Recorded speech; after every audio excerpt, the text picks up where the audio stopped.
they tell you in law school, and actually you get a law degree and then you're qualified to do nothing. You have to go out and take what's called a bar review course to learn the actual law you didn't learn in law school before you can take the bar exam and get a license to be a lawyer. So I graduated from fine law school, and then I went and took this bar review course.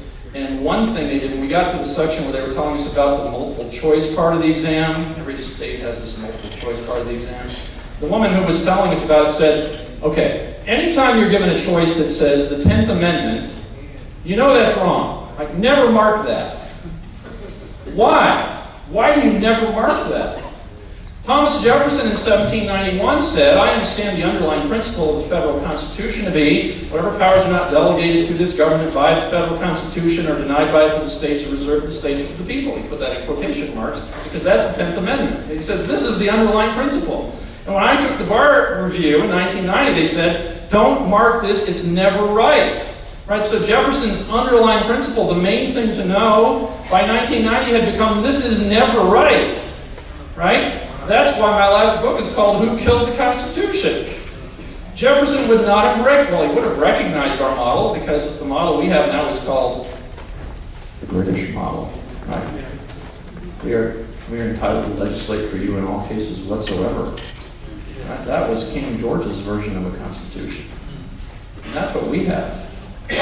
So, a couple of years ago when this Obamacare was pending in Congress, they had a town hall meeting in California, and a congressman named Pete Stark, who was a committee chairman at the time, was asked, well, what is it in the Constitution that makes you think you can legislate for me who my doctor will be and how much I'll pay him and what kind of insurance I have to have and that kind of thing? And he said, well, you know, nowadays Congress can do whatever it wants.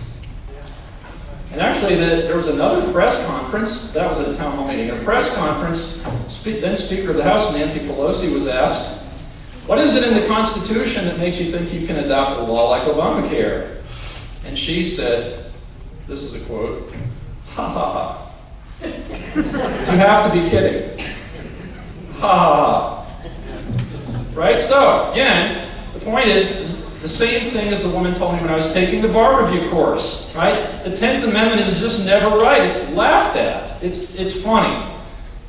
I put this thought to you.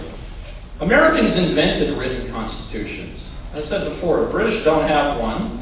They were widely reputed in the 18th century to have the best constitution in the world, but it was not written. It was just their tradition. It was the way their government worked.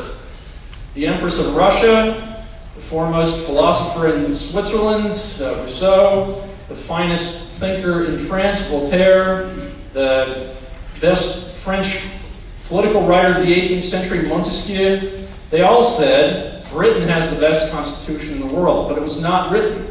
And the American colonists decided, well, the problem with this unwritten constitution is it doesn't actually keep Parliament from doing anything to us. So we want a written constitution.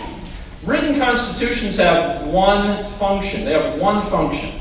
You could create a judiciary without a written constitution. Britain has one. You could have a bicameral legislature without a written constitution. Britain has one. You could have a chief executive without a written constitution. Britain has one. So what's a written constitution supposed to do? Provide limits to the power of the people in office. Right? Again, Fort and Pete Stark. Nowadays, Congress can do whatever it wants. Speaker Pelosi, ha ha ha, you must be kidding, ha ha ha. Right? So the point is, we have a completely different idea of a government from the one that the people who created the Constitution gave us. I'll give you one last point to chew on here. One chapter of my book, Who Killed the Constitution, is about the interstate highway system. And I know you're thinking, geez, professors can just talk and talk. Right? Interstate highway. Oh man, at first it was all about Britain, now it's interstate highway. But you're going to see how this is relevant. Right? In the 18th century, at the beginning of the 18th century, there was this fellow, James Madison, who we've seen had a kind of checkered relationship to creating the Constitution, but who in the end came out on the right side and said it was creating a federal government. He was president. In 1816, Congress passed a law called the Bonus Bill. What the Bonus Bill was going to do was take federal profits from investing in the Bank of the United States, from buying shares in the first Bank of the United States, And it was going to take the money that the federal government got as profit from owning part of this bank, which was an evil, evil institution.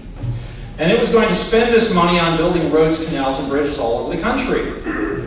And so in his very last act as president, James Madison vetoed the bonus bill. Now, when the Speaker of the House, Henry Clay, heard that Madison had vetoed the bonus bill, his response was, "What? I thought it was his bill."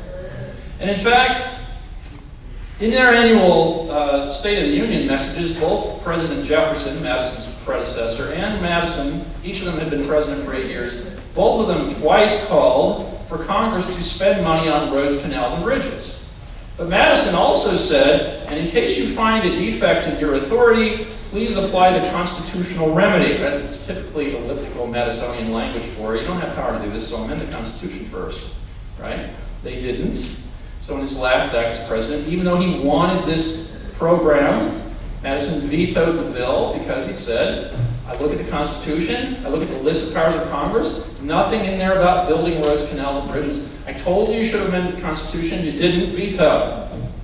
Flash forward 135 years, right? Dwight D. Eisenhower decides, you know what would be a good thing? Roads, canals, and bridges throughout the country. So he says to actually, he was sick at the time, so he had his vice president, Richard Nixon, make a little speech in which he called for a federal program of roads, canals, and bridges. Congress then passes this bill, and Eisenhower signs it into law. And that's why we have the interstate highway system we know and love today. Now, what did not intervene was what Madison said should intervene, which was an amendment to the Constitution. So my contention is that what happened in the meantime between Madison and Dwight D. Eisenhower was the death of the idea of written constitutions.